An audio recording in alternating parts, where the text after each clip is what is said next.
कधीकधी काय होतं ना, एखादा अगदी साधा नेहमीसारखा दिवस असतो, पण त्यातच असं काहीतरी घडतं जे आपल्या माणुसकीची आणि धैर्याची परीक्षा घेतं. आज आपण अशाच एका घटनेचं विश्लेषण करणार आहोत, जिथे एका अनपेक्षित संकटानंतर माणुसकीचं एक खूप सुंदर दर्शन घडलं. चला थेट त्या दिवसावर जाऊया. सगळं काही अगदी नेहमीसारखं सुरू होतं, पण पुढे जे काही होणार होतं त्याची कुणालाच अगदी पुसटशीही कल्पना नव्हती. ही गोष्ट आहे राजापूर गावातल्या एका सामान्य कुटुंबाची. पती, पत्नी आणि त्यांची लहान मुलगी. नेहमीप्रमाणे बैलगाडीतून त्यांचा प्रवास चालला होता. सगळं कसं शांत होतं, पण त्यांना काय माहीत की पुढच्या क्षणी काय मोठं संकट उभं ठाकणार आहे. आणि मग जे व्हायला नको होतं तेच झालं. अचानक गाडीचं चाक एका खोल खड्ड्यात फसलं. बैल बिथरले, त्यांनी जोरात गाडी ओढली आणि काही कळायच्या आतच गाडी पलटी झाली, थेट खड्ड्यात. आणि त्या गाडीखाली एक आई आणि तिची लहान मुलगी अडकल्या होत्या. आणि त्या शांततेचा भंग झाला एका किंकाळीने, मदतीसाठी मारलेली एक आर्त किंकाळी जी आसमंतात घुमली.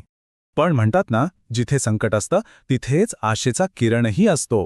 या गोंधळातूनच माणुसकी जागी झाली. इथून पुढे ही गोष्ट एक वेगळंच वळण घेते, जिथे भीतीची जागा धैर्याने घेतली. आता आव्हान बघा केवढं मोठं होतं. एक जड, उलटी पडलेली बैलगाडी आणि तिच्या खाली अडकलेले 2 जीव. पण त्याच वेळेस नशिबाने तिथून 2 तरुण बाईकवरून जात होते. त्यांनी हा अपघात पाहिला आणि एक क्षणही वाया न घालवता ते मदतीसाठी धावले. आणि हा होता या घटनेतला खरा टर्निंग पॉइंट.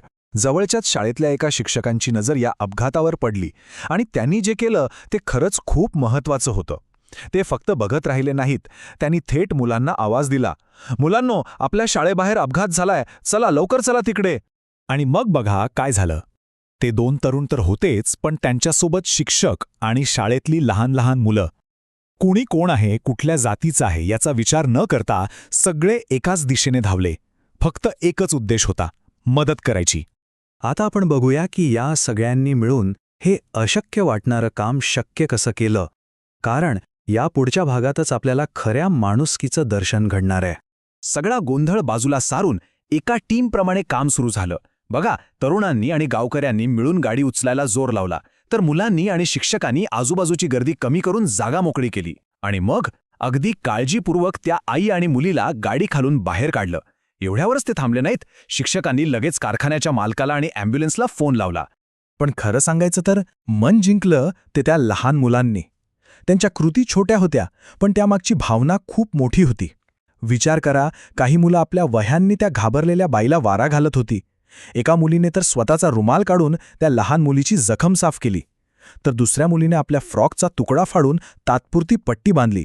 ही फक्त मदत नव्हती, ही होती खरी माया, खरी करुणा. हीच तर खरी माणुसकी आहे. आणि ही माणुसकीची साखळी इथेच थांबली नाही. बातमी कळताच जवळच्या कारखान्याचे मालक तिथे पोचले आणि त्यांनी पुढे होऊन सांगितलं की उपचाराचा सगळा खर्च ते करतील. म्हणजे बघा, समाज म्हणून एकत्र येणं म्हणजे काय हे यातून अगदी स्पष्ट दिसतं. चला आता या कथेच्या शेवटच्या भागाकडे वळूया. या एका घटनेने आपल्याला खूप मोठा धडा दिला आहे. तो धडा नेमका काय आहे ते आता पाहूया.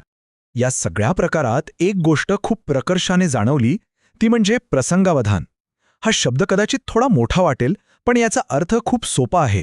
म्हणजे अचानक आलेल्या संकटात डोकं शांत ठेवून योग्य वेळी योग्य निर्णय घेणं.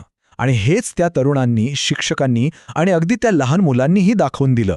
म्हणजेच हे फक्त एक बचावकार्य नव्हतं, तर हे होतं धैर्य, करुणा, संघकार्य आणि निस्वार्थपणा यांसारख्या मूल्यांचं एक उत्तम उदाहरण. आणि खरं तर याच गोष्टींवर आपला समाज टिकून आहे, नाही का? म्हणून शेवटी एक प्रश्न मनात येतोच की जेव्हा संकट येतं तेव्हा एक समाज म्हणून आपली खरी ताकद कुठून येते. या घटनेने तर हेच दाखवून दिलंय की आपली खरी ताकद पैशात किंवा मोठ्या पदांमध्ये नाही, तर ती एकमेकांना दिलेल्या साथीमध्ये आहे, आपल्यातील माणुसकीमध्ये आहे.